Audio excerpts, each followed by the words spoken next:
Hello and welcome to another episode of Just Get a Real Job with your host, me, Jamie McKinley. I'm thrilled to welcome on the show this week the wonderful Kate Coulson. Kate, how's it going? Thank you very much for joining us tonight. How are you getting on? You're so welcome. As we were saying before we started recording, I'm a fan, so it's lovely to be here. Yeah, it's good. It's all just a bit chaotic, but such is life. How are you? I'm all right. Yeah, I was just telling you, this is the first episode we recorded in a few weeks and in a new flat. So unfamiliar surroundings, chaos, but we're gonna roll with it and the show must go on, etc.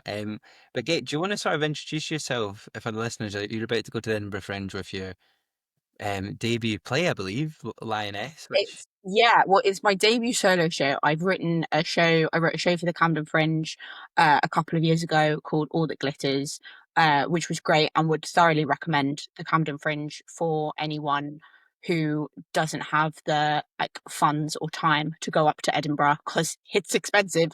And I've been working towards this for 2 years, so I like. There's other alternatives out there, but yeah, I'm heading up to Edinburgh with Lioness, which obviously we'll talk about in a second. But I am a actor, writer, born and bred North Londoner. I'm just sort of full time show off, basically. Can we swear? Can I swear on this? yes, of course, of course. Yeah, no, okay. I don't know why I asked that. I just had that little Everyone's panic. always very polite about it on the Yeah, podcast. no. But I was just going to say full time show off knobhead, really. But that's very much. I do a bit of everything. I think that's kind of the industry that we work in, really. And I it's definitely a lot to get your head around sometimes, but I love just sort of making work and writing stuff and just creating, telling stories that maybe haven't been told yet, and not sticking to traditional forms and formats, and yeah, shaking up what sort of theatre can mean. Oh, that was unintentionally pretentious. Sorry about that. You're on a podcast called Just Get Real Talking about that, so you're allowed to be a little bit pretentious. But no, Kate, it's lovely to have you on, and I'm interested to talk to you about performing and writing and taking the show to the Fringe. We're sort of in the run up to Fringe, and normally this time of year on the show, we have a lot of guests that are going up there promoting shows, and it's that time of year. So I imagine as well, quite a few. I was reminding you before we started recording as well that you're only 2 weeks away, so it's getting close. But there's lots I want to talk to you about, but to sort of begin, let's cast our minds back to your sort of early years. Like, have you always been a creative person? Talking about growing up in North London, were you always into acting and writing, or has that come more recently? Yeah, I was that kid that would do shows in the living room. Like, I would make my sister isn't a saint, she is a nurse, she is incredible, but I would make her do shows with me. And I'm the baby as well, so she could have just said no, but bless her, she felt compelled to join me. And I think I'm from a very funny family. We would always and I used to watch a lot of comedy as well. We would watch the great British, your Blackadder, Porridge, Only Fools and Horses, Dinner Ladies. I grew up watching that, and I was also lucky enough to grow up going to the theatre. Like, my mum and dad would be like, "Oh, we'll go and see A Christmas Carol. We're going to go and see Oliver, or go and and I remember watching Panto for the first time when I was 5, and I was like, "This is a riot! This is great! This is people can do this. This is a job." And my mum always tells the story that I don't remember, of apparently when I was 5, in a school play, I sang a song about a wave going up my nose, and everyone laughed. I hope they were supposed to, but my mum was like, "Oh, maybe this could be something that she could actually do. Be careful what you wish for, mum." But I think I just did a lot of school plays, and then when I was at uni, I did a lot of student theatre, spent more time on that than my actual degree.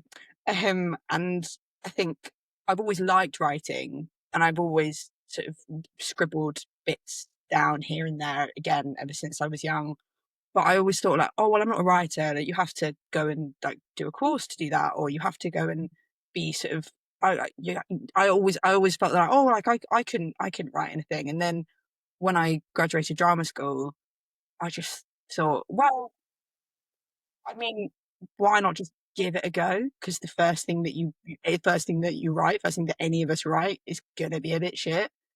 And I think it's just giving yourself the grace to kind of try it.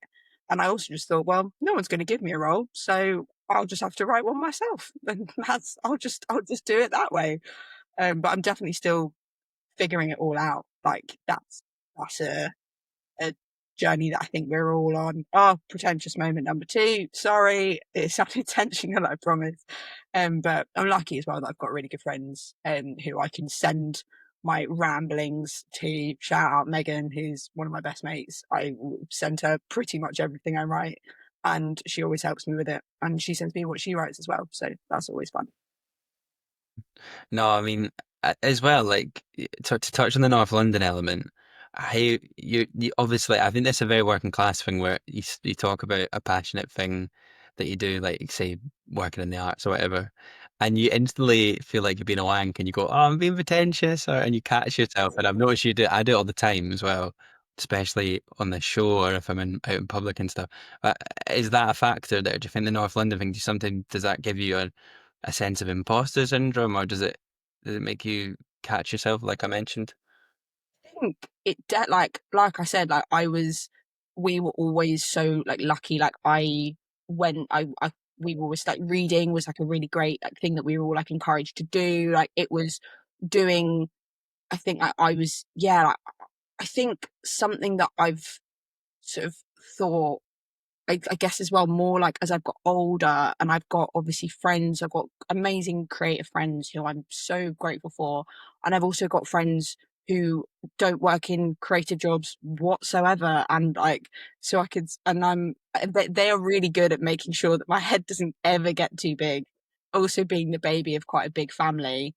That's also something that it's never a worry, never a worry there, no matter how successful I would ever like become in my wildest dreams, I would be I'd come home and like my mom would be like, empty the dishwasher. Like there's no fucking about. And I think, yeah, I definitely felt imposter syndrome 100%. Like, I think I went to like the lovely Chloe Nelkin, who we both know, the Liv and Emma. They are our lovely PR team, and they threw well, not just them, the whole company threw like a summer like mixer drinks for us, and it was for people who were going to the Fringe. It was just everyone who they were working with at the time. And I remember just being like, "Oh my god, like this is just I'm so not used. I'm normally the one working behind the bar at those kind of events. I'm not used to being like people like, oh, so yeah, like tell me about your work." And I'm like, "Oh, it's just this silly little show about football, really." Like it's it's yeah, I think I need it's definitely something that I'm learning to hopefully get better at. No, it's hard. The more evidence you collect, I find it gets slightly easier. But then you still find yourself at events, you're like, this is mad. This is absolutely mad. Yeah, it's a strange one. It's definitely a strange one. Okay, I want to talk to you about your show, obviously, and lots of other things, but something I wanted to touch on was dyspraxia, right? This is something I've not had the chance to, I've talked about it on the show, but I've not really had anyone on that I can have a chat with about properly. And you've got a footballer, Yeah, so exactly. No, it's lovely. But I use that term very yeah, loosely. well, you're flying the flag for the football and you're showing. I'm excited to get chatted to you about football as well. Because something else a big part of my identity and stuff. I'm a massive football fan and I love watching it and stuff. But to, to start with dyspraxia, how does that affect you? And maybe we can explain to listeners what it actually is. 'Cause I don't think a lot of people know. I think most people think dyspraxia is just that you're clumsy. That's basically what people Yeah, think. that is a common misconception. And one I used to be a lot when I was younger. I think I've hopefully I've got a bit better. I can't remember the last time I broke something, so that's a win. Oh no, that's a lie. I literally broke a glass last week. Ignore that. It's much more than just being clumsy. I think it's for me anyway. It manifests itself in lots of different ways. For me, it's a like more of a processing thing. So there will be if someone tell it well, but again, it kind of depends on my environment because No, I was about to say, someone will give me an instruction, and then it might take me, like, a couple of seconds to be like, "Okay, they need me to do this. That's what I'll do, and I'll do it like this." I won't just be able to just go and do it. But then when I'm at work, so I teach a lot, that's how I earn most of my bread, and I if I've got a kid on one hip and a kid telling me something that they like a problem that they're having, and I've got someone else asking me to do something, and I've got someone else going, "Oh, Kate, I forgot my script today." That I can do, like that I can deal with just fine. So I think it's yeah, situational processing, and maybe taking longer to process things. Also, when you're doing one thing and someone's telling you to do something else, sometimes my brain is just like, and that can also make I've sort of had to have some coping mechanisms with that. Also, for me, it's like lefts and rights under pressure. That's why I still can't drive at my big age of 27. Uh, So, I'm 29 and I can't drive, so don't worry. there needs to be like some sort of dyspraxics pass. Like there needs that it's well, not like literally pass because that would be dangerous, but like I feel like there needs to be there must be like a driving like driving instructors who are like specifically for people with Yeah, I like was actually yeah, looking for that where I live in Glasgow, to be honest, because just to say as well, very similar how a lot of what you're talking about shows up for me as well. yeah. And it's I weirdly was gonna ask, something, how does yeah. it impact you? Quite similarly, and it's weird because it's something I've only in the last few years. I was in a documentary called "Working Differently," who is that is directed by an amazing Scottish filmmaker called Hannah Curry. She's brilliant. Had her on the show twice. But Yes, yes, I remember. yeah, but it was all about like the film was all about TV and how we can better accommodate neurodivergence in the industry and stuff. And it was only from doing that that I really started to interrogate my dyspraxia because I've always been I'm dyspraxic and dyslexic. And dyslexia is easy because most people in 2025 know pretty much most things about dyslexia. And I'm not saying that it's not difficult and it shouldn't be talked about, but I think I feel more comfortable talking about being dyslexic, whereas dyspraxia, most Yeah. people are a bit like they don't know what it is.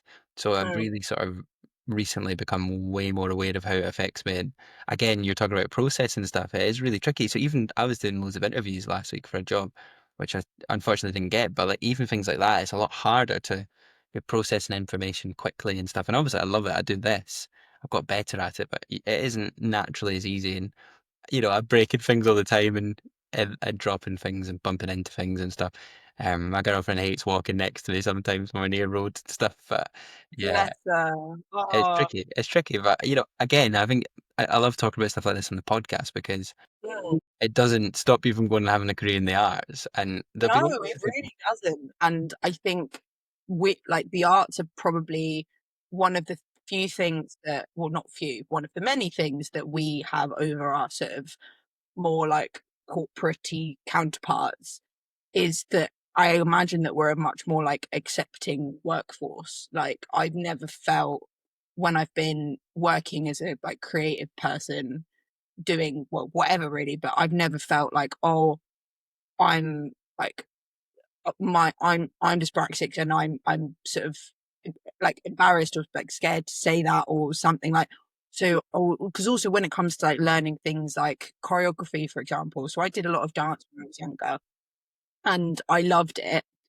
But I like realize, and also I mean, musical theatre is a brutal world. I sort of thought I wanted to do it for a bit, and then I was like, nope, but I have so much respect for people who pursue that.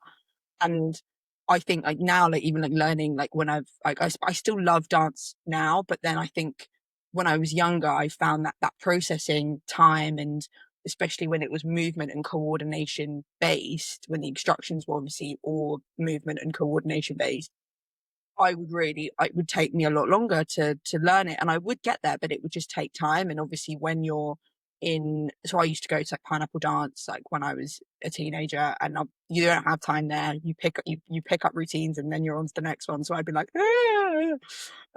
But now I do dance like when I can because I love it, and I try and take the sort of stress factor out of it. But football as well, like I play for like my local grassroots team. Like just I can't ever normally play because I work on a Saturday, but I go and I train when I can, and that it's like there, that was I was like, oh my God, I'm gonna be awful. Like I'm gonna be terrible. Like also like anyone just turn like you pay 5 quid and you can turn up. It's not like pressured in any way.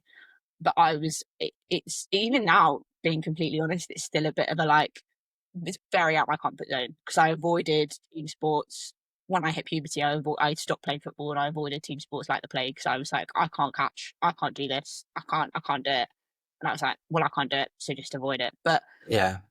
I think that's definitely get the other big common thing with people that are dyspraxic or have any sort of neurodivergence or disability is often you're bad at something at high school because of it, or you're not. I think even saying you're bad is actually the wrong way of describing it. See, it's inherent. It's you inherent. think you are, You think you're you bad at think you're it. bad at it, It or take people yeah. tell you that you are, Yeah, and and it's you that sort of and you you do. take that, you internalize that because it takes you longer to do things, and then you just avoid doing anything you're not naturally good at. So I'm terrible at doing things I know I'm bad at. So I love exercising now, and I'm really into the gym and climbing and things like that. But it's taken me years to sort of reclaim that. And even now, I'll go and do a gym class, and I'm like, I can't do that weight properly, and I feel really self-conscious being in a group because you're like, I'm back in PE again, and yeah, God, yeah, that feeling, I know exactly that feeling in, like, the pit of your stomach, I know exactly that, but that's incredible though, like, and it's all it's I feel like the older that we get, like, reclaiming, like, stuff that we were told or that we thought that we couldn't do when we were younger,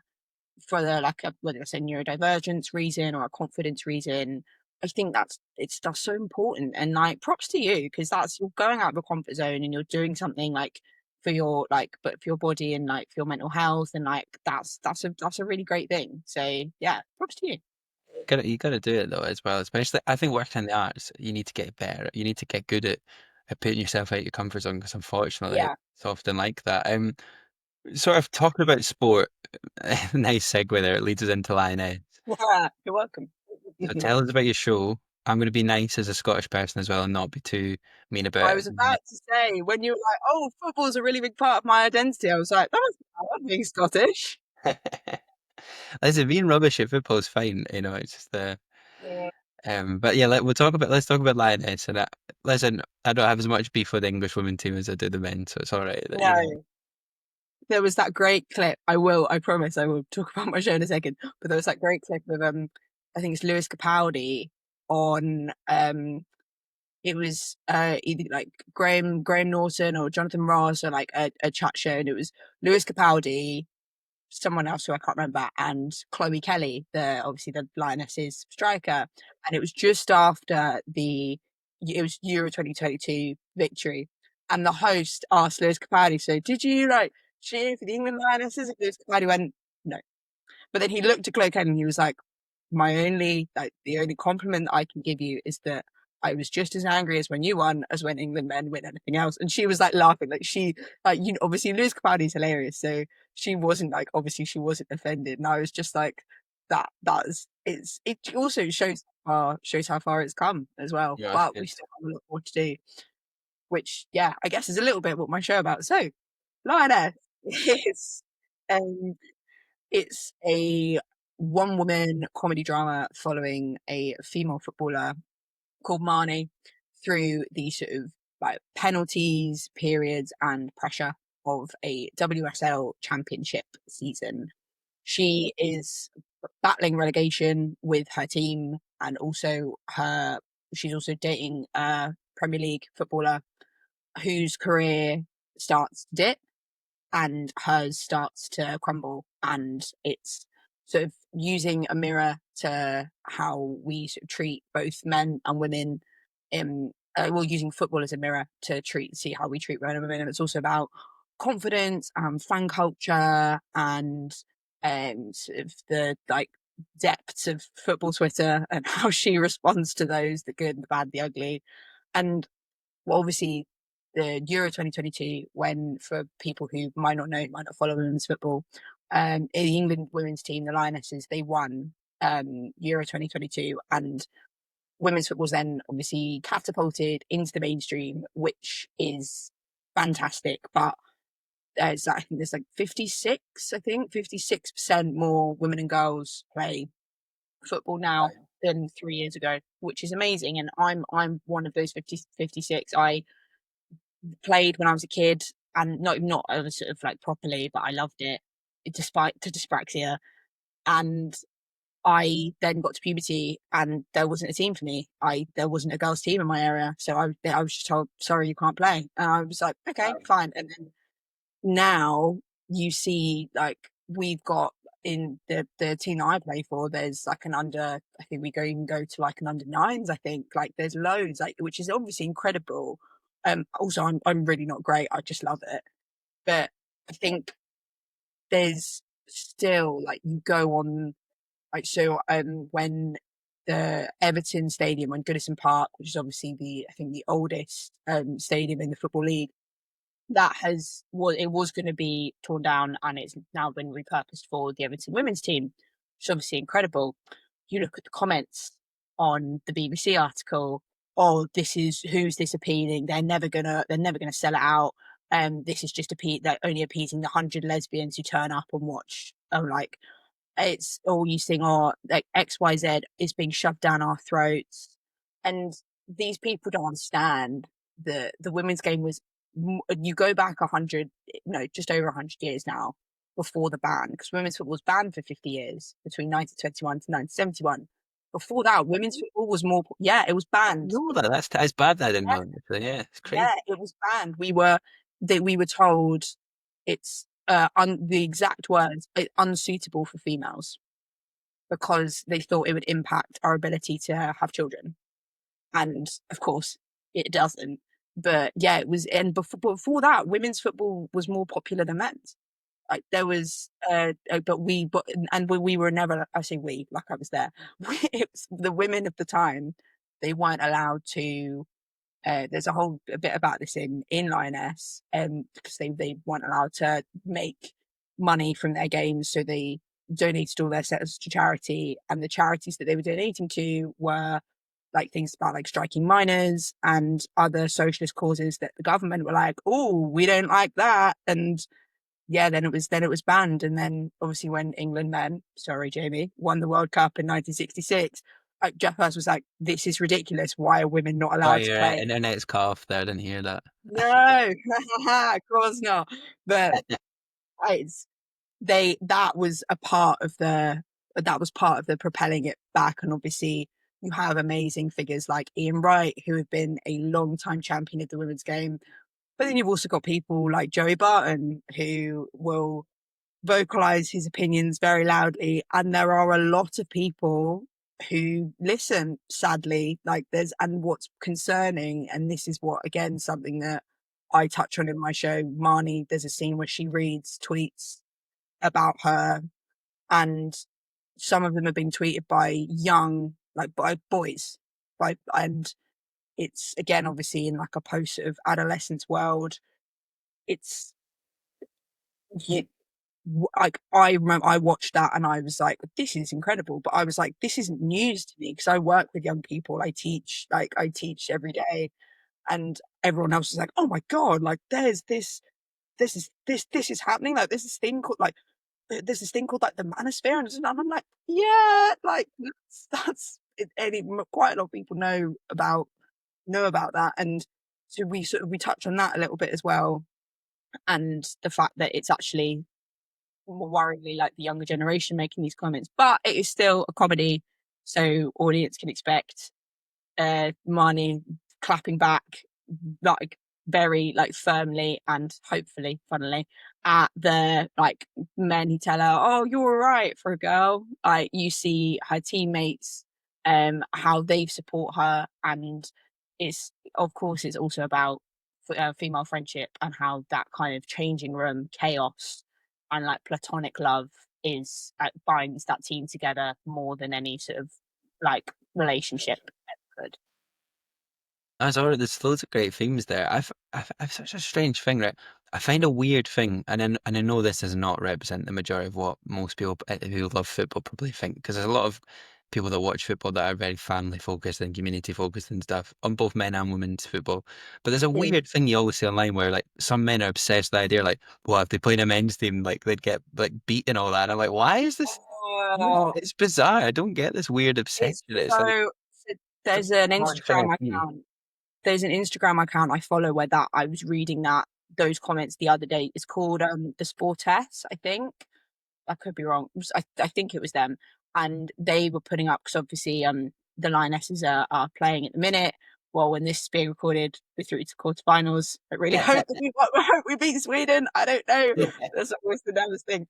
But it was in the game where we beat the Netherlands 4-0, which was a brilliant game. Well, I could only watch bits of it 'cause sadly I was at work. But someone put what this account that's literally it's an account for women's football.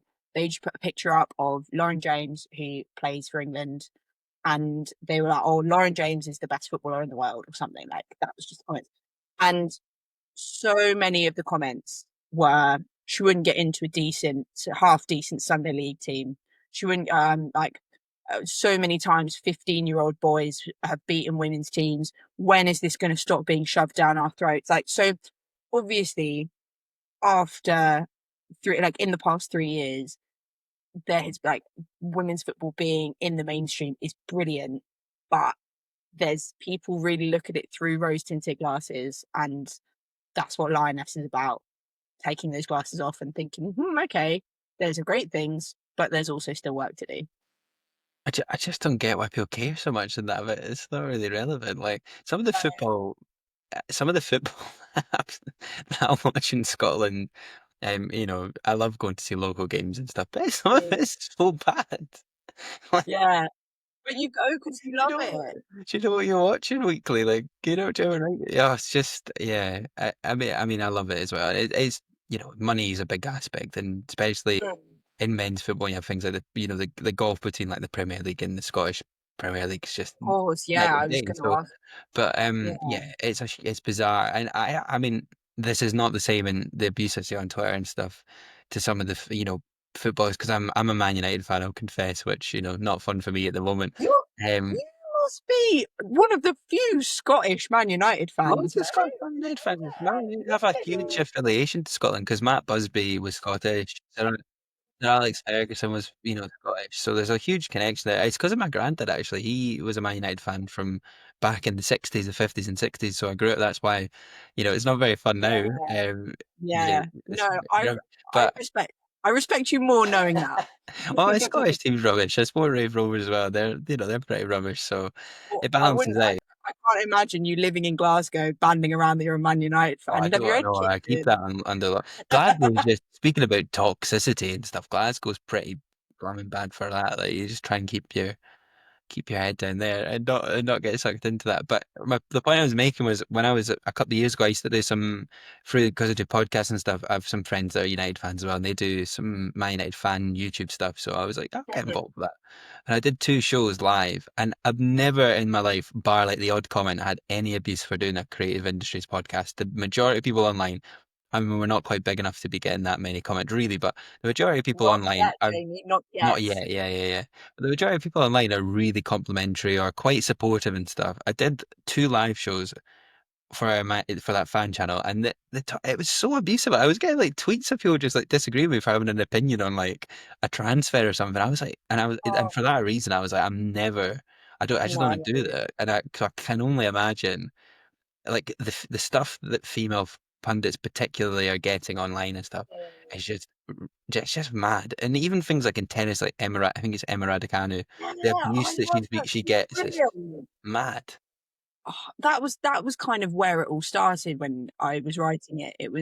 I thought, okay, well, what do female athletes, not necessarily just footballers, but female athletes have to deal with that male athletes don't? And I was just sort of wrote down as many things I could think of. So I was like, okay, well, periods. So there's a scene in Lioness where Marnie gets a period during a game. And it's actually quite funny because she's like, fuck. And she's like, oh, how long left? Right, okay, you're not wearing white shorts, like you're fine, just calm like da, da, da. And like it's you can obviously like that is obviously a serious thing, but you can make comedy, you can make you can like shed comic light on it really. Then I was thinking, oh well, there's also linking to that, there's pregnancy and childbirth, and if you want to have a baby, or if you can have a baby, or if I so there's I think the vast majority of women, like even like professional women's clubs, I'm pretty sure most of them either don't have maternity policies or their maternity policies are very, very new. Like, because obviously, and you Mm. see incredible, like, there's at least a couple. She plays for West Ham. I've forgotten her name, but she had a baby, and she had a baby in September, and she was back playing by like April or March. Like, it's incredible. Like, it's so, of course, that it can happen. It just needs the support there. And I was like just listing all these things, and obviously thinking about like financial instability and also the emotional side, like, oh, women expected to sort of being the doing the lion's share of the emotional labor, like in a relationship, like maybe, or just like all of these things. And I was thinking, okay, how can I shape these and put these ideas into a show? And but also I get to play the men as well. So that's always fun. No, it's so it's thematically very rich, and I look forward to seeing it in the Fringe as well. But tell us a bit more, like where is it on? How can people come and see it and stuff like that? So it's at Clover Studios at Greenside, Riddles Court, and I'm up there for the full run. It's the 1st to the 23rd of August, but not the 10th or the 17th. I've got a couple of Sundays off. But yeah, please come down. We're also doing the like 2 for 1 previews at the start of the Fringe, so you can get our tickets are included in. I think most shows do that, I believe. So if you fancy coming to see us for potentially for free, I'm pretty sure you can. And there's also like locals. I'm pretty sure that, like the local like Edinburgh locals like discount schemes. I'm pretty like, yeah, no, I definitely ticked when I was doing my registration. I was like, yes, yes, I want everyone to come and see it. Because that's also the other thing. Like I grew up in football crowds, and I also grew up in going to like dance classes and theatre and doing like stagecoach and stuff. And it was these two very different groups of people that I grew up with, who I felt just as at home with in both. And you would never really like mix. It's almost a bit like that scene in Billy Elliot where it's like or even better in that in Pride, which is one of my favorite films. It was kind of like you had those two really different groups of people, but it's I think what and I always reference Dear England, also because I've robbed one of their little sequences. I was like, that's great. I'm going to take that and slightly reshape it and stick it in my play. And I think just James Graham is obviously an incredible writer and theatre maker and creator. But I think that something that he did with Dear England that was so special was that so many people who went to watch it haven't ever like they maybe even they were even first time theatre goers, or maybe they like would go to like panto or like a musical here and there, but they wouldn't ever go and just go and watch theatre because they think, oh, it's not for me, it's too posh, it's like I'm not going to get anything out of it. And obviously that's completely fair enough, but I think we've all got a responsibility to make the arts more accessible, especially in today's current climate, a climate where funding is getting cut every which way you look. I mean, I remember messaging you when I saw stuff about River City. Like, it's all just like it's such a like this. I mean, I won't go too much into politics because I just get too angry. But we've had a Labour government for the past year. Can you tell? I don't think so. Like, it's something that I feel like we've all got a collective responsibility to do. And I think I would love in my audience if there were people who, whether locals or people who've never been to the Fringe or people who are just literally passing through and like, oh, this I like football. Let's give this a go. Like I would be so proud if people who maybe didn't really think theatre or like maybe they were just there to go and see some comedians, like if they thought, "Oh no, that looks okay." Maybe I like I love football. I'm a diehard ex fan. I'd even accept Man United. I've got a lot of friends who are Man United fans, so yeah, you know who you are if you're listening. So I think that I would that would almost make me like the proudest. That, and of course in the LGBTQ plus community, men's football, there's no professional. I think there's one professional player who's out. There's like in every like professional league, which is mental. Mad. Whereas in women's game, it's a lot more accepting, it's a lot more open, it's like, and there's a lot of players and fans who identify as part of that community. So I would be just as proud to have audience members who identify with with the LGBTQ plus community, like both my director and my producer do. And that was really important to me as well, because it's so I want them to feel like they can watch the game that they love and feel safe and their support is valued, and they definitely influence, because there's a lot of songs, and not that me singing, absolutely not, it's not a musical, but there's a lot of like transition songs, and there's like a club sequence, and there's a sort of because obviously, so a lot of teams, for people who aren't familiar with football, quite a lot of teams have like a song that's specific to them, that so it's there's like sort of pre-match songs, and so there's a lot of music sort of interweaved within the show, and definitely my fabulous gay friends influenced the soundtrack. Mm. No, it's really, I think what the arts sometimes doesn't do well is that we don't always, as an industry, appeal to people that aren't that interested in being in the arts and working in the arts. Because I think we sometimes, if you're a creative person, you forget that not that many people want to listen to Just Get a Real Job podcast because they don't, in the sense, do you know what I mean? It's like that thing where like Yeah, not everyone's interested in like a really specific episode about whatever it might be, or not everyone's interested in like, I don't know, indie films about this and that, like yeah, of the average course. public. So I think it's important sometimes that we do make shows that do appeal to people that, maybe aren't comfortable in that environment, because it is unfortunately quite a middle class industry. And you think Mm. even if you're not middle class and you work in it, it's still that sort of quite a closed door thing. I think film particularly is bad for it. Film festivals are very, a certain type of audience, and I think we need to get better at making shows and marketing shows in a way that appeal to the average person. Well, I've learned so much about the film and telly industry from listening to you, from listening to this, because I graduate drama school. I've done like a couple of little like short films here and there that I've really enjoyed working on. But I didn't really know anything about how like the sort of the telly or just screen industry in general. Obviously, I know telly and film is very different.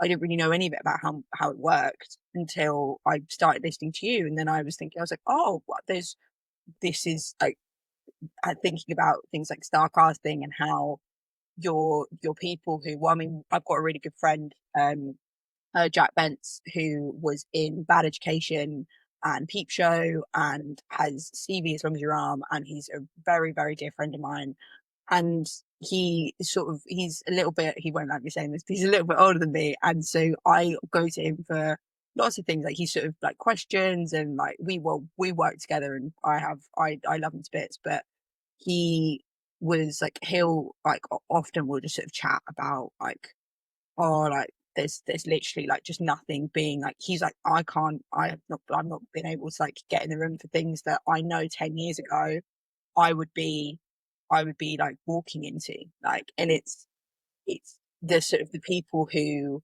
were the like, obviously the 2% of actors who make their living from acting, there's so few jobs to go around now that obviously they are this like pool of people that is so like almost impossible to go into, that then you like, everyone who was like maybe not quite there but like doing pretty well for themselves, they've sort of fallen right down the ladder. So they're now only getting the sort of like 3 line, 5 line, like day player roles that would have been in the past. Someone like me would have potentially been, they've been like, oh, well, she's got no telly credits, but she's, we need a blonde native Londoner who has lived experience working behind a bar for this specific bit of the insert drama here. Like, it's 5 line. Cool. Let's just give her a shot. Now that would be like, obviously it's different now, and it's like, I think listening to this, and it's the resource, like, yeah, so well, thank you for putting out such a great resource, because it's so useful. Any drama school, either graduates or people if you're still training, tell your friends about this podcast because it will teach you a lot more than drama school will, because quite a lot of them are still very theatre based, and they're like, so this is how you like like when you're in an audition. I'm like, just get me the audition, that's what I want. I could do that, I just need to know how to get in the bloody room. There is a massive gap in the industry for that, and that's one of the reasons I want to start this podcast. But thank you very much. I'm not very good at taking a compliment, so I'm going to That's quickly okay, move I just on. wanted to make sure I said that because yeah, I appreciate it, I appreciate you. Mhm. No, it's very kind of you. I want to ask you two questions as well. Before we move on from Lioness, I want to sort of know a bit about the influences behind the show. What other shows and stuff inspired it, and like, what about your own experience? You're talking about being in football crowds growing up and stuff. Tell us a bit about that as well. So I grew up watching Arsenal, and I love it, and I still do. And I actually didn't realise that I'm wearing one of their t-shirts now. That was, I promise you, that was unintentional. And no, but I grew up watching. We grew up going in the terraces at Highbury, watching like Thierry Henry, and it's just like obviously falling in love with the game. But I also grew up watching Alex Scott, and the women's and Arsenal women are the, I believe, most successful women's team. I'm 99% sure that's right. Yeah, no, they must be. They're the only team to have ever won. Uh, I know, did City do it a couple of years ago? I think for ages, they might not be anymore, but for ages, they were the only team to have won a domestic and international quadruple in like 2007. They just won everything because they were obviously, like, you have like your Arsene Wenger, who is in like a very sort of like liberal minded and like put like European in like values and wanting to build like a sort of one club mentality. And you also had Vic Akers, who was the manager, who really believed in women's football like back in the 90s, like when nobody really did. So I think that was then. And then when I think I was definitely really influenced by, well, I mentioned Alex Scott. I read her autobiography, How Not to Be Strong, which was all about how like they would work shifts in the Arsenal laundry to earn money so they could play. They would go and shake buckets in Sainsbury's when they were sort of in the under 15s, under 16s, to fundraise for their like training, like trips abroad, like to go and play abroad. And like especially in America, because obviously women and girls football there has always been like, that's something that I think is much more sort of culturally been around for like a really long time. So that definitely influenced me, like watching the women's game and loving the women's game. And then also like when, because I have it that I've got a lot of my like my male friends who I absolutely adore, and if I ever meet their friends and they're all talking about football, maybe it's their friends who don't haven't met me before, and I'll come in with an opinion on something, and whether it's a transfer or how someone's form has been that week or whatever it might be, and they're like, look, not sometimes they'll look at me in a bit like a like, I wasn't expecting you to say that just because you're a girl, and I've had that like, so like for yeah, basically all my life. And I was like, that feeling I wanted to bring into the show as well, being like, what's she doing here? Who is she to speak about our game? I wanted to really sort of stick it to anyone who's ever said that or like made me feel like that. It's been a bit of a two fingers up moment, really. But so yeah, that was definitely an influence. I'm looking at what I wrote down to see what I've forgotten. Probably lots of it. But I think it's also a wanting to tell like a story, like wanting the audience to see a footballer who they can like relate to as well. In a way, it's like, and so I didn't, because there's been some amazing shows about like charting the generation, like the lost generation, the generation who were banned, charting the like how the like the influences and how like when women's football started again, and all these incredible plays about, it was called Offside, I think, and it was like it was like a group of about 5 or 6 actors, and they played female footballers in like like different eras, and it was amazing. And there's obviously a lot of this, I mean, it's all based on like true events. I wanted to write one about where it was obviously it's a fictional player, and who's not a household name, who likes a rum and coke and dancing to Destiny's Child, and who argues with their boyfriend and does all the stuff that I imagine lots of my audience members also do. And they could be like, oh, okay, like it's obviously you have your lionesses, you have your household names, your Ella Toons, your Alessia Russos, but you also have your for every a few of those, you have hundreds of women who are just out playing the sport they love. And I wanted to really bring the audience into that world. No, it's really cool. No, it's definitely it's really nice to see the women's game growing as well. There's a team in Glasgow, who quite a lot of my friends in the south side are in, and it's called I think they're called Kafkin Blazers, and it's mad. I think there's like 400 of them now, and it's no, it's great. That's incredible. And you know what's really interesting? So we were talking earlier about dyspraxia. I would never feel comfortable as a guy going and joining like a local men's team because it's just too competitive. And I know myself, so I can't even do parkrun without being like, oh, I want to get like a really good time in that. And it's quite toxic. I think it's more of a male thing sometimes, not to generalize, No, but I do yeah, know what you mean. I do know what you mean. And I maybe it is more of a bloke thing, but I do understand what you mean. I think I'm just like, well, I know I'm not going into this. Like I said before, well, so Marnie's a goalkeeper, and she talks about how when she was a kid, um, like she was like I was a chubby girl who couldn't run, but I was the best option. Well, the only option. And like that was me as a child. Like that was literally me. Like I there was like, oh, sticker and goal is fine. And like that was how and like for a dyspraxic, you think, oh my God, that's a nightmare. But it's surprisingly like was kind of one of the things that I was like, oh, okay, like I also think as well, I'm definitely not. Don't come to this if you're expecting like flicks and tricks because that's not what I do. not But Benjamin it Beckham style. no, I wish I do reference that film. I do love that film. That film as well, also an inspiration. I think another important question to ask, because for the people listening, is tell us a little bit how you got this show to the Fringe. This is your first proper solo show at the Fringe as well, isn't it? Yes, first show at the Fringe, first solo show. Um, it's yeah, it's not for the faint-hearted, as I'm sure everyone listening will know.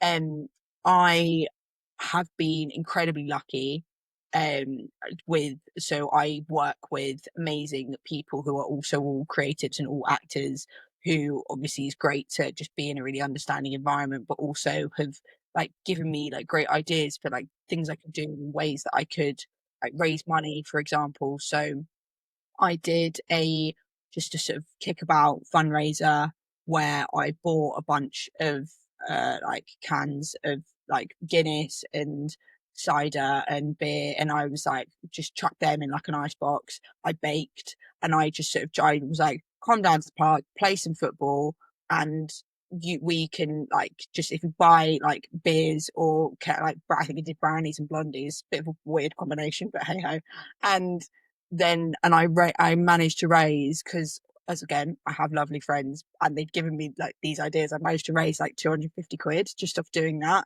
and then that then meant that we could do a work in progress run at the Lion and Unicorn Theatre in Kentish Town, which is in I mean it's really close to where I grew up, and so that was kind of nice to sort of go back there, and that meant that we could do that, and we then got in it was just friends and family, but then we got an audience and they were like, oh okay, no this, and we got there, we gave them feedback forms to do, which was because the show was only half an hour at that point, and I was like, I know it needs to be longer, I know there's more stuff to say, what could that stuff be? And so I think for asking like people's like not being scared to ask for people's help is definitely a big old learning curve for me because I'm a bit of a perfectionist. I'm like, no, I have to do this and I have to do this and it has to be done right.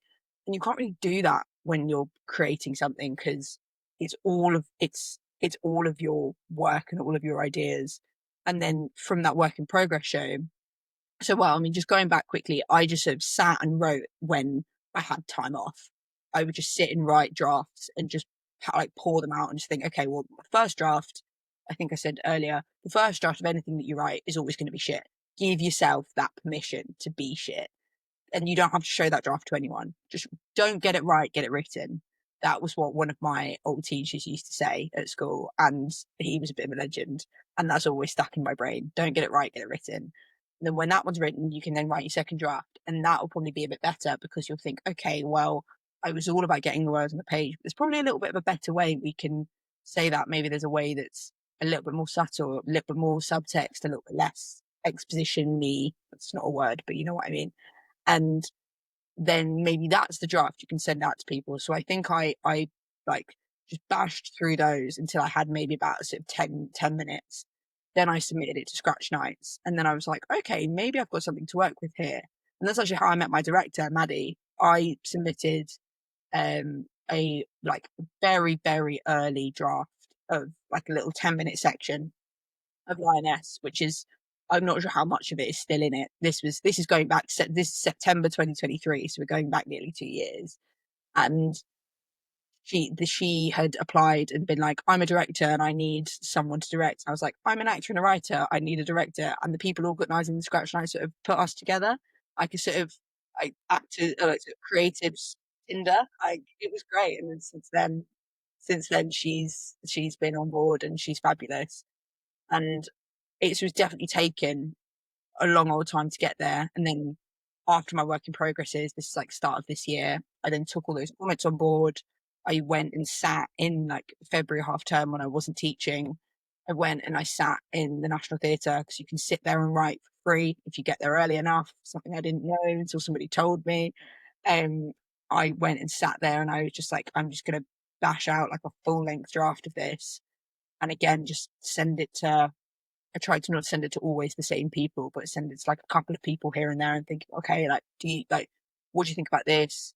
This is now probably running at a decent enough time. Like, what do you reckon? And then knowing that I sort of could do that, and I also did a Kickstarter campaign as well, and just like banged on people's doors metaphorically and been like, we're doing this. Like, if you could just chuck us a couple of quid, that'd be great. Like, no stress because money's really tight for lots of people right now. And I used the work in progress shows to kind of put that, like, bring that out as well. So I tried to give myself a bit of a like strategy to follow, but I was really lucky that so many people were so generous. And like I said, really grateful for that because it's so expensive and it's so inaccessible for so many people, Because it and it's shouldn't really take 2 years. Well, it shouldn't really take 2 years to even get to the position where you can even take a show there for, even if you wanted to do like 2 week run at the Fringe, you're gonna have to, as you say, yeah, take up to 2 years to get yourself in that position. yeah. Um, how are you feeling sort of 2 weeks out if you're comfortable? Now you're asking. I'm excited. I'm scared, obviously, but I always tell my kids. So I teach like drama and performing arts, and I teach at Stagecoach. And I love that, and it's like after school clubs and things like performing arts drama. It's amazing. I love it. And loads of the time on show day, the kids come up to me and they're like, I'm really nervous. I'm really nervous. And I'm like, it's okay. It's normal to be nervous. And I say, I'm big and I still get nervous. And nerves are just excitement, just dressed up wrong. Like they're just, it's the same. I was like, it's the same part of your brain. And normally they're like, okay. And then, but then some of the older ones ask me more questions about that. And I'm like, nope, don't ask me about science. That's all I know. But I think I've got a couple of previews this weekend here at home in London. And which I, again, was lucky enough to do because I have a mate of mine, well, my best mate, who's also my producer, has worked at the Canal Cafe Theatre in Northwest London, which is a brilliant space, and they do a really reasonable rate for for theatre hire. So I didn't know about that. She did a show there. She told me about that, and I was like, great. Let's try and sort of like let's try and work something out there. And I think once those two shows are done, so I've got kind of tunnel vision on those shows, but then I'll finish those shows and then I go up in like just over a week after that. So I need to kind of remembering like the end goal. So it's a big mix of excitement, nerves, and also just, yeah, definitely feeling like I'm on the sort of precipice, like I'm about to jump off. And I know the parachute's there, and I know that it's there, and I know it's fine. And like also, like I mentioned before, like my sister's a nurse. She it does incredible work looking after people who are really, really poorly. I just dick about on stage. Like literally, that's kind of it. I think like, what's the worst that can happen? Maybe I forget my lines one show. Is anyone gonna die? No. Like I do try and remind myself of that. And like when me and my sister have lived together in the past, and I'm like, she's like, oh, how's your day? And I'm like, oh well, like I like this. If like something's like I got this review or like this went wrong or something like that, and I'm like, how was yours? And she's like, yeah, so like someone died on the ward today, and I'm like, okay, we perspective is key, and of course, but of course, it's natural to care. Of course, if you didn't care, you're in the wrong job. Like it's you want people to enjoy it, you want people to leave and go, that was class. Like you want people to you want to but I want to give people like a good night out. Well, my show's at 12:40, so it's not a good night out. It's 12:40 in the afternoon, not in the evening, but I want to give people a good time. I think remembering my why, like I wanted to go up to tell the story, entertain people, hopefully make people go and support their local women's team, fingers crossed. But I think remembering that is has been important to me as we get to the build up, because as like we're almost there now, and I'm a bit like I'm just thinking, no, remember why you did this. Yeah, no, that's good. I've only got a few more sort of questions for you because I know I see we're nearly at an hour, which mad, the time almost flies by. Um, Obviously we're just talking about preparing for the show, but how do you sort of protect your mental health working in the creative industries, which is a bit mad?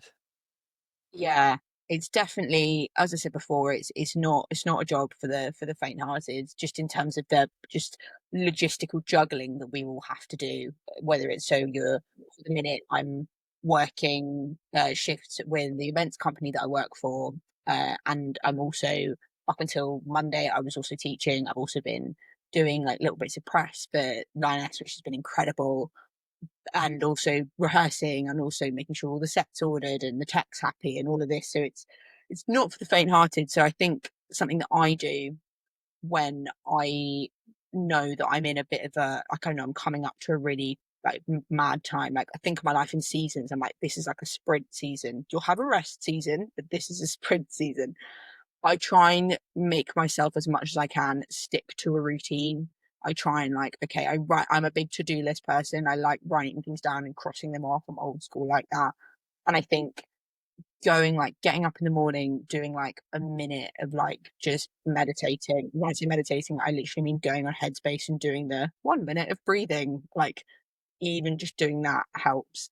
Just like writing down like one thing that you're grateful for in the morning. It sounds so wanky, I know, but it genuinely does make a difference. And then like trying to go to the gym when you can, trying to eat right, like just doing like little things like in the morning. I try and do sort of those few things, and then I know like, right, okay, I've set myself up for the day.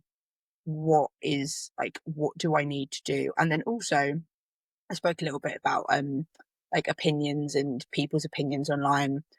I know some like obviously in Edinburgh and whenever you do a show really, but especially in Edinburgh, it's so easy to get hung up on reviews and reviewers and oh how many stars did you get and oh I only got X amount and feeling really bad about yourself because of a review. And that's so normal and so natural. And I've definitely felt that before, 100%.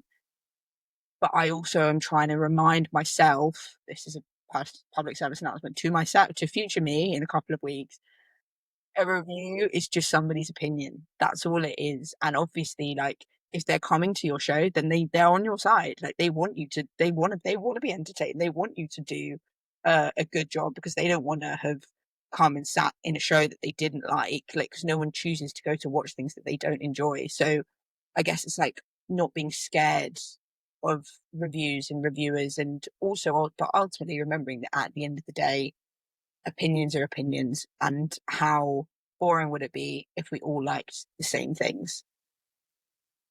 No, for sure. And also it's about thinking about like taking a show to the fringes in itself is actually an achievement. So it's not just about like Massively. how the show goes is also about what did I do compared to. So I think it's partly that as well, which is really tricky to do. For sure. But I've got two more questions for you. One of them bringing a question back from the old days of the show. But what is the worst quote part-time job you'd ever had to work? Obviously, the name of the show is Just Get a Real Job. Has there been a real job you've had to do over the years that's been a bit shit? I really love that you brought this question back because I saw that and I was like, oh, get in. Because I've done pretty much everything. Pretty like you name it, I've probably done it. I've waitressed, I've bartended, I've done proofreading and editing for like small businesses. I did kids' parties when I was at drama school. I was a Christmas elf. That's actually where I met my best mate, Zoe, who now produces for me. I met her working at Westwood Stratford in 2019. And actually, to be fair, because I met her, that was actually surprisingly great. I actually had a really good time there. Um, I worked at a bar girl at London's Oktoberfest and nearly got arrested because you can't flyer in Canary Wharf because it's private property. I didn't know that, and then they were like, "Well, if you carry on flyering, we're going to arrest you." And I was like, "This is not worth the £11 an hour that I'm being paid. I'm going to go. I'm going to leave now." Um, but I think probably the worst one. I'm lucky now that I teach and I love teaching. Um, I think when I was before I did that, and when I was at drama school, I did kids parties on the weekends, and I was well paid for the hours that I did. I earned more there than I did if I was just working behind a bar. But when you're standing in a Princess Elsa costume, singing "Let It Go" for the third time in a weekend, and the wig is sticking to you because you're sweating because it's hot, and parents are like making ridiculous demands of you, I you do kind of reassess your life a little bit. Like I was filling up my water bottle. I did this just done this party in this really expensive house, filling up my water bottle. And then at the we finished, we were about to go, and the dad like grabs my bottle and like moves like, no, no, no, you use that sink. And I was like, what? Like, okay, sure, fine, whatever. I was like, I didn't. A sink's a sink for me. I was like, cool, fine. And then I realised I had been using the like filter water, and he basically was like, that water's not for you. Like you use the peasant water, which I prefer being a Londoner because our water tastes different to everywhere else. Like you go to like somewhere where it's like Scotland where it's all fresh. I'm like, no, I want my water to taste like chemicals. Your London water is horrendous. Everyone hates it apart from the No, people who not are here. not just London water though. Generally, water. Like even like there's It's even a sick. sort of rank within Scotland because even where I'm from in like Glenrothes, like the water just tastes a little bit nicer than Glasgow water. But like Scottish water in general is just like I don't think sometimes surely coming to Edinburgh is a treat. Like the water. Ah, wow. Nah, I'll be bringing bottles of London water with me, mate. No, I'm joking. They only sell Scottish water in London anyway. All the bottled water is Scottish. There's a True. reason. True. But I think that was that was definitely a moment. That or when I was waitressing once, and I was used to waitress at weddings, and we worked at this ridiculously expensive wedding at the Dorchester Hotel, and they literally didn't have anything for us to do apart from hold candles. So I stood and held a tray of really, really heavy candles. Just while the guests was like walking through. I was basically paid to be a table, Jamie. That's what I was being paid to do. And I was like, I don't think Olivia Colman was ever paid to be a table, but maybe she was. Maybe she was. Who knows? People love this question though, so it's a good. I'm glad just to bring it back. I mean, I so many love people. it. Yeah, it's a Like, great one. It's also just a reminder of how fucking resilient we all are as a group because we will do these mad, crazy jobs. Like at the minute, I'm working at a fair with the events company that I work for, which I love. Like it's really good fun. The people are great, but like people obviously sometimes don't chat you that. So what do you like do when you're not here? And they're like, I'm an actor. They're like, oh, okay, yeah, that makes sense.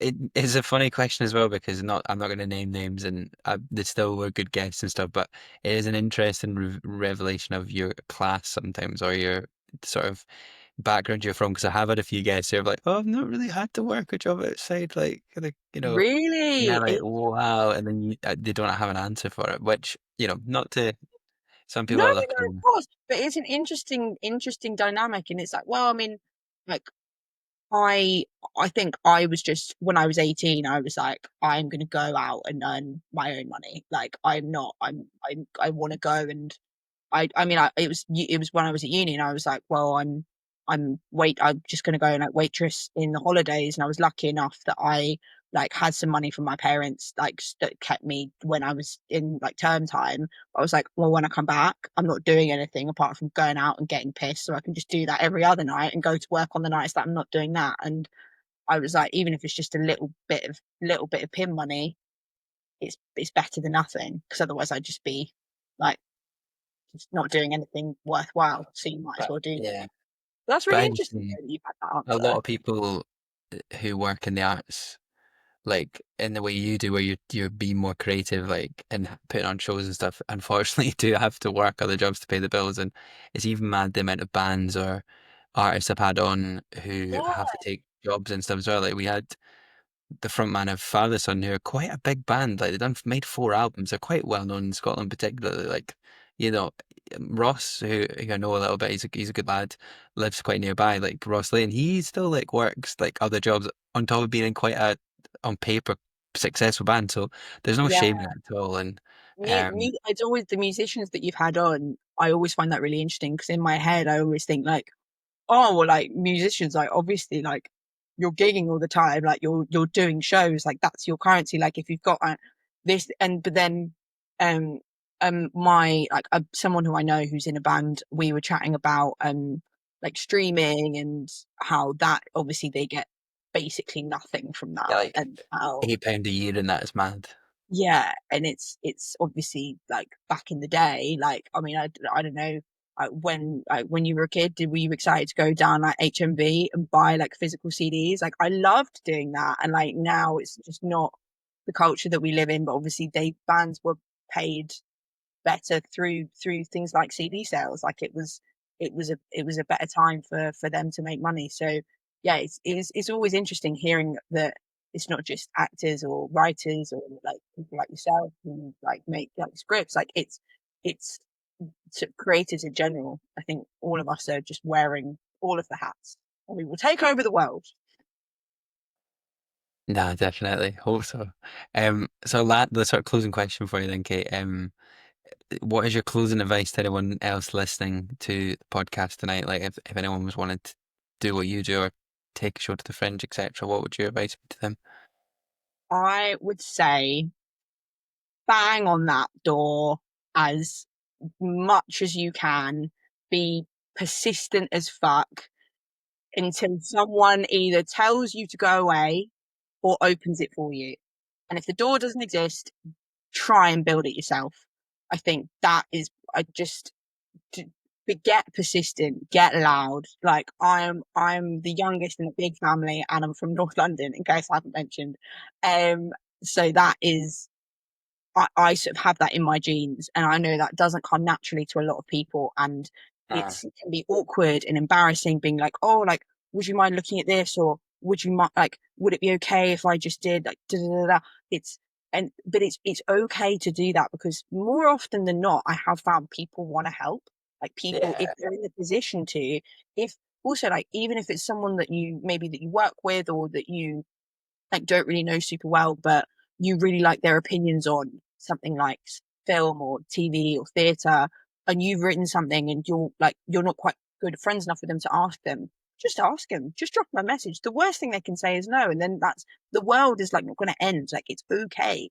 But more often than not, people are like, yeah, I'll read that draft for you, or like my mum, like bless her, like she needs royalties to at this point, to be honest, because she will send like my like she sent my like Kickstarter link to one of her friends, and then one of her friends sent me like £250, and I was like, that's so generous, like that's so kind. Like I was like, that's I didn't expect that whatsoever, but it's like people who want to help or who are in the position to help, whether it's like like sort of creative help or financial help or whatever, or just asking somebody a question. People who can help normally want to. So you don't ask, you don't get. that's very true. And I think the thing I've learned a lot is you can be as talented as anything, right? But if somebody's going to outwork you or if somebody's not as afraid to go and make things happen, then they'll probably get further than you. Yeah, Um, absolutely. Like I remember um someone saying to me once, like, hard work beats talent when talent doesn't work hard. Like, and that is all again has always stuck with me. Like there was like I know there was so many people at my drama school who were incredible and won all the prizes for like comedy or Shakespeare or like all like just and they were great. But then and I on stage like they'd be amazing, but then I'd be in the pub with them and they'd be like, "Oh yeah, well I only learnt my lines like last night," and I'd be like, "How you're so annoying? You learn lines and then you just go on stage and you do something incredible." But that doesn't that's not sustainable when you're actually in the industry and when you're actually working and you're not in the like bubble of training, I think. that's why I actually hate the phrase "the cream always rises to the top" because I think it's actually the shite. It's bollocks. It's absolute bollocks. Like no, and something that I would counteract that with, which is another phrase that I really like. God, I sound like a fucking self-help book. Is that it takes 10 years to become an overnight success. And we spoke, I think, a little bit about Derry Girls earlier. That was a big influence on my writing because I think it's a fucking hilarious show and I loved what they're about. And there's definitely the like fierce feminism in my own writing. But those women, they grafted for decades before they made Derry Girls, and then they made Derry Girls, and then they were overnight superstars. But they were like, I remember reading an interview with Jamie Lee O'Donnell where she actually also worked in a grotto. So maybe there's hope for us all. But like she was like working in like a newsagent when she auditioned for Derry Girls. I think like she was doing what we all do. She was hustling, she was like making stuff, she was auditioning for things, but she was working normal jobs, and they did that for they did that for decades, and then it just kind of fell into place for them, and that is obviously incredible. But people are like, oh well, they were just like plucked out. Like no, they put the hours in before, and that really shows. Uh, no, for sure. Kate, it's been an absolute pleasure having you on the podcast. Thank you very much for your time. It's been Um, so great to chat I, to you, Jamie. Thank you so much for letting me no, come on. it's a Yeah, pleasure. I just want to as well flag that links to your show and your company and stuff are below the podcast, so do click I there will and you can send find them that there. over. But where Mm. can people find the show? Quickly tell us if you want to just So say it. we are in Edinburgh. We are at we're at Greenside, Riddles Court, Clover Studios at 12:40 from the 1st to the 23rd of August, not the 10th or the 17th. You can find, I'll put the link, I'll send you the link, Jamie, for tickets. You can find us on Instagram at Made You Look Prods, where all info for the show is going up. That's the company that I started after drama school, which is an all female new writing company. After Fringe, we will be hopefully doing some other projects as well, Lioness too, but there's some other little work, bits and pieces. I want to hear from like female new writers and ideas and everything. So yeah, drop me a follow if you fancy it, and come and see my show. It's great. Kate, thank you for your time. Thank you so A much, Jamie. pleasure.